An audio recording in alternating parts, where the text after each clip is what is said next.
After receiving insane powers, a young man must face a pair of evil people and an invisible girl while protecting his best friend.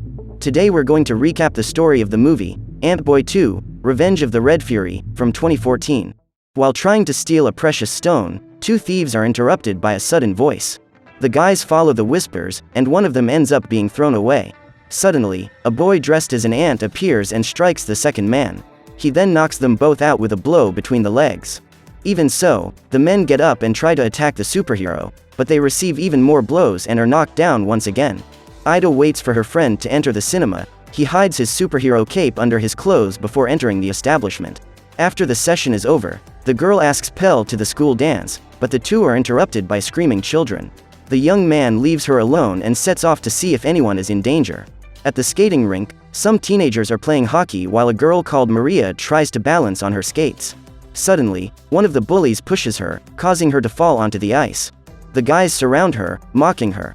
However, Ant-Boy appears and stops them from continuing to mistreat the girl. The young skaters go for the hero, who easily dodges the first blow. Then the second boy uses his hockey stick to strike, but Pell breaks the object with his teeth.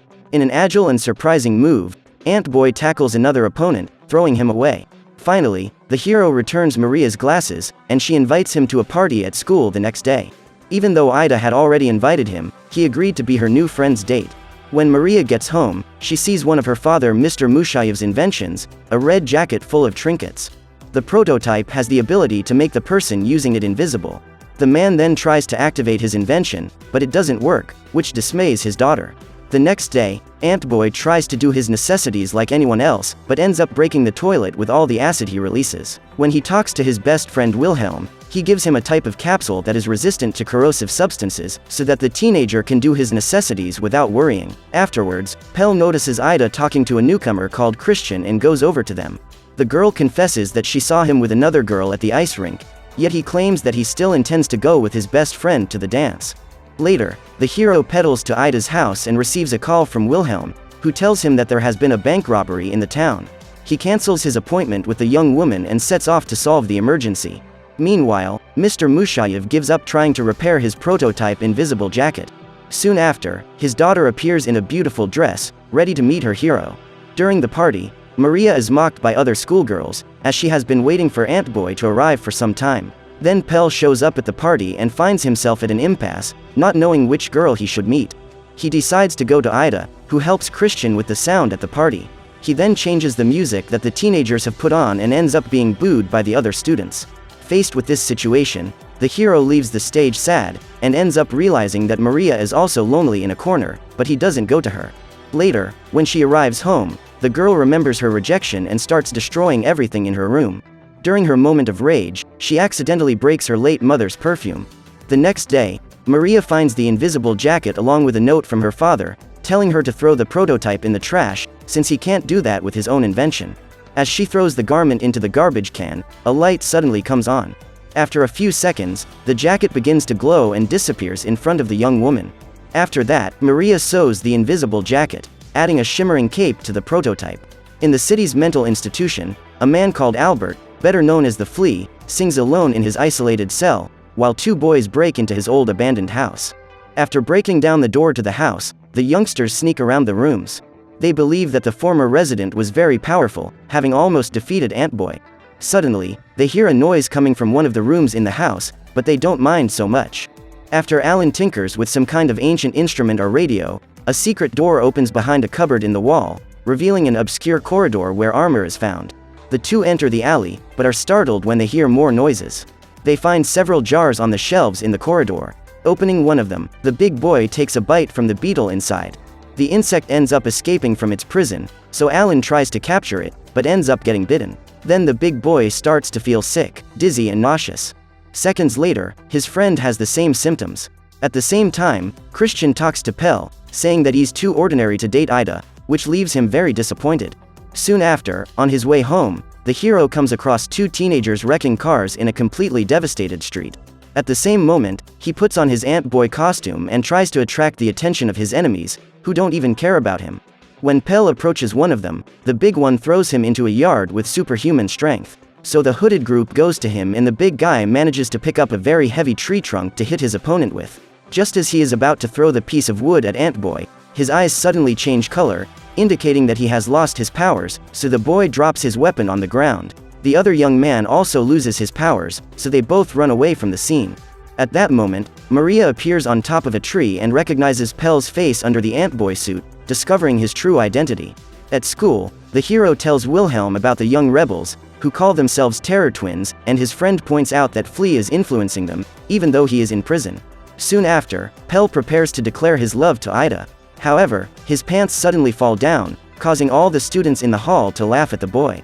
When he gets home, the superhero lies down on his bed and his toys start to move on their own, but he still rests peacefully. Then his teddy bear looks at him as if it had a life of its own. And out of nowhere he starts talking and floating towards the boy, who gets scared and falls to the ground. The teddy bear's limbs begin to detach from its body, which shakes from side to side until its head detaches too. Then the boy meets Wilhelm and claims that a ghost is chasing him. Logging onto his computer, the nerdy boy realizes that the video of Pell losing his clothes is already on the internet. In addition, he notices that there is a red figure in the shared image. The figure could be the goddess of vengeance, better known in the paranormal world as the woman who returns from the land of the unliving.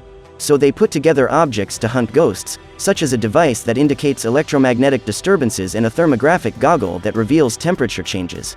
In this way, they can detect hauntings, since spirits are cold and real people are warm. In addition, there is also an EVP recorder, capable of picking up supernatural voices. After gathering all these utensils, the pair must wait for the next contact from the ghost.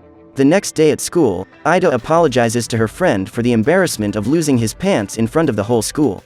At the same time, Wilhelm observes the couple's conversation from afar using the special goggles, then realizes that there is a third source of heat between the pair.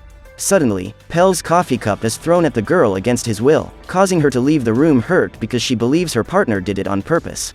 Wilhelm appears and warns him that it wasn't a ghost that threatened the young man, but a real person, whom he detected through his thermographic goggles. Faced with this situation, the two run towards Fury. During the chase, they reach the parking lot of a building, where the girl surprises Wilhelm by hiding behind a pillar, knocking him down in a few seconds. While the nerd recovers, Pell continues to chase Maria, who is hiding inside another building. So the superhero puts on his special costume and climbs the walls of the building like a spider. At the same time, he uses his sensor to check where his enemy is hiding. He enters a room and realizes that there are several posters of Ant-Boy, but everything in the place is destroyed. In another room of the apartment, he comes across various strange things from Mr. Mushayev's laboratory. He also finds the notes on the prototype jacket and discovers that the secret of invisibility is light. However, the hero is interrupted when the girl's father comes through the door. Even so, he manages to hide in the wall before the guy sees him. He then comes out of hiding and threatens the man, believing him to be Fury, his real enemy.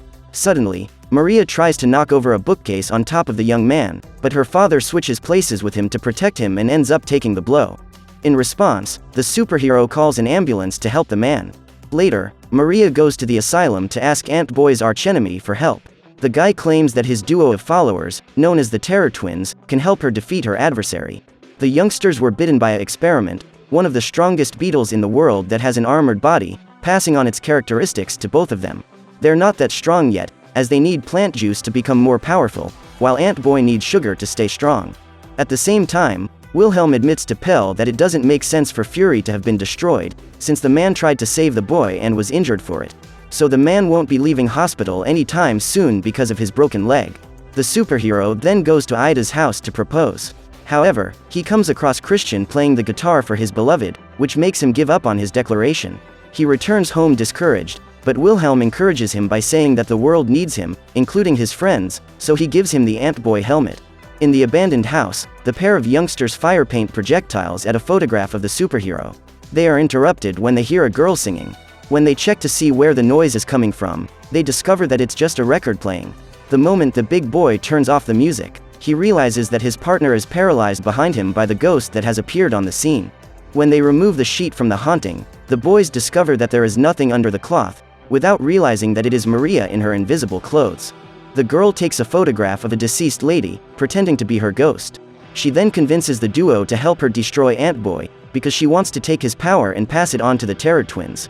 In addition, Fury gives them some plant juice to make them more powerful. After the youngsters consume the disgusting liquid, their eyes change color and they set off in search of their enemy. While Pell sleeps, Maria exchanges his glucose load for a sugar-free chocolate, without him realizing it. After waking up, the superhero goes to the bathroom, but decides to use the gadget Wilhelm made to avoid destroying the toilet with his acid lick. Afterwards, he watches Ida in her house and eats a chocolate to replenish his powers. Pell makes a call to the girl, but feels his vision blurring. In an instant, he plummets from the tree as if he were carrying an enormous weight. Then the two young men appear to catch him. Later, Christian brings together several townspeople to convince them to protect animals and become vegans. Ida, who was in the middle of the crowd, receives a phone call from Wilhelm, who shows her a photo of Pell in the adversary's captivity. Suddenly, Christian appears, trying to convince her not to go after his friend, but she ignores him and follows the nerd. On a TV channel in Midland, Maria does a live broadcast intending to reveal the identity of Ant-Boy. Just as she is about to remove the boy's mask, Ida and Wilhelm appear and destroy the house's power supply, interrupting the television signal. In the city's mental hospital, the evil man watches TV and is furious at not knowing the truth. While the teenagers fumble due to the darkness in the room, the nerd enters the room using the thermographic glasses and manages to save Pell. The superhero confesses that he has lost his powers, so his friend checks his suit and realizes that the young man has eaten unsweetened chocolate, which is why he is weakened. Ida appears on the scene, but receives a blow from Maria, who drags the teenager away and locks her in the dark corridor. Faced with this, Wilhelm runs in search of sugar in order to strengthen his partner.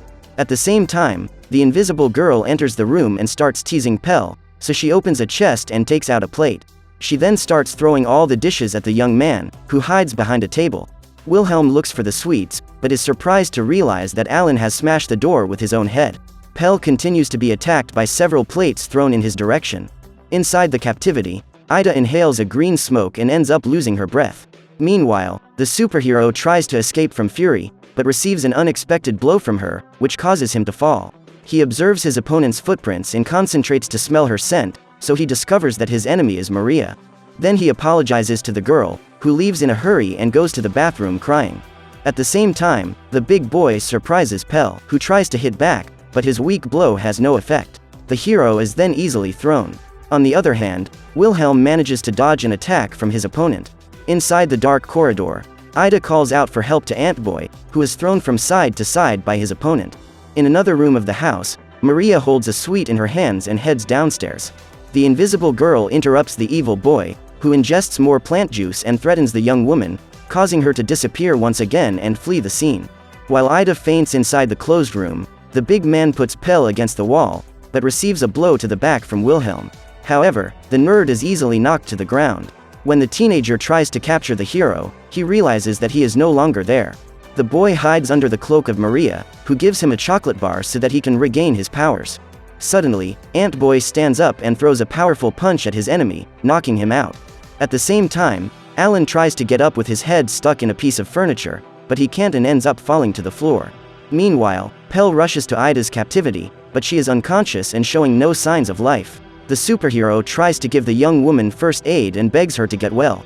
He continues to perform CPR, which causes Ida to suddenly awaken. So Maria and the boys forgive each other and become friends. On the other hand, the pair of evil teenagers were sentenced to 1,000 hours of community service for their vandalism. At the same time, the flea continues with his experiments, in which he feeds carnivorous plants with his insects. Shortly afterwards, Wilhelm and Maria go ice skating together, while the hero receives an emergency call. However, he asks his new friend for help, so she puts on her Red Fury costume and defeats the bandit with several blows. So what did you think of this movie? Leave it in the comments below. And if you liked the video, like and subscribe for more movie recaps. See you next time.